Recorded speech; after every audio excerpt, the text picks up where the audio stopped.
साधारण संपादक जतिन भाई, रमा भाई,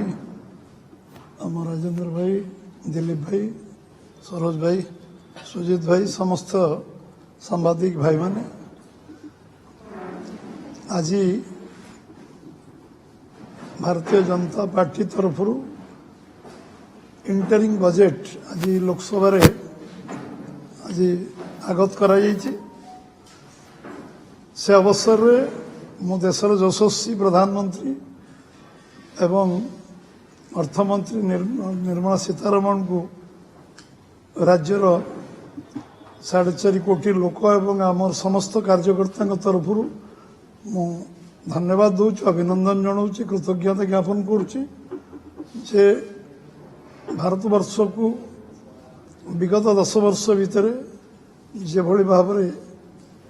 योजनाबद्ध भाव विकसित भारत स्वप्न को आखि आगे रखी 2047 मसीहा टार्गेट को पूरा करने जो पदक्षेप नहीं ये स्वागत योग्य पदक्षेप ये मध्यवर्ती बजेट में सर्वसमावेशी सृजनशील बजेट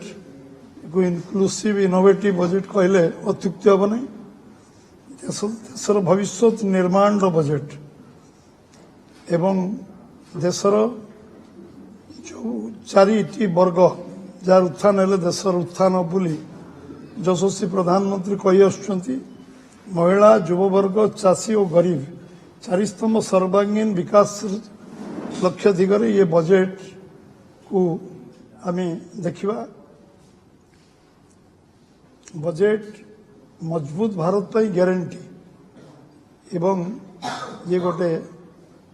ग्यारंटी बजेट ये बजेट विकसित भारत भित्तिभूमि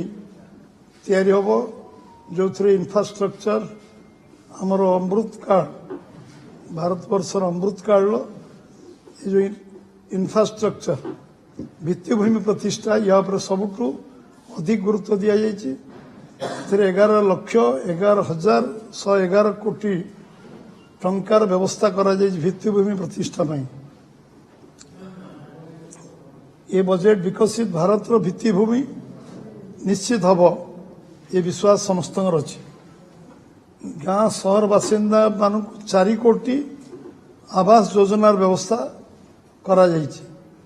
4 कोटी आवास व्यवस्था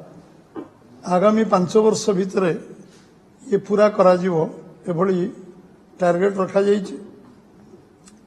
एवं 2000 युव भारत आशाकांक्षा प्रतिबिंब होचे बजेट। युवक माने जो मैंने निज गोटे छिड़ा हे जो आज आम आखु आसचंती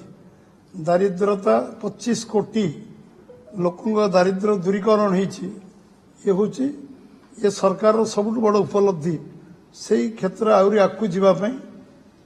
गरीब हटाओ स्लोगान बहुत लोग देउथिले गरीब हटेबा कार्यक्रम करवा एवं आज प्रमाणित करवा ये हूँ केवल करिपारछि भारतीय जनता पार्टी यशस्वी प्रधान नरेंद्र मोदी नेतृत्व में एवं भौणी मान को 3 लाख कोटी लक्षपति दीदी जो टार्गेट 2 कोटी लक्षपति टार्गेट था 3 लाख कोटी लक्षपति दीदी एवं भौणी माने जो माने आज स्वयं सहायक गोष्ठी रे काम करुचंती समाने तादर 3 लाख कोटी 3 कोटी लक्षपति दीदी हेबे एभली एक बजेट जो टार्गेट ओरिएंटेड और कमिटमेंट अच्छी से रही मध्यम परिवार उपरे सबुठ बेसी फोकस से बजेट दिखाई कौन टिकस बढ़ ना टिकस आशंका कौन टिकस बढ़वार संभावना नहीं।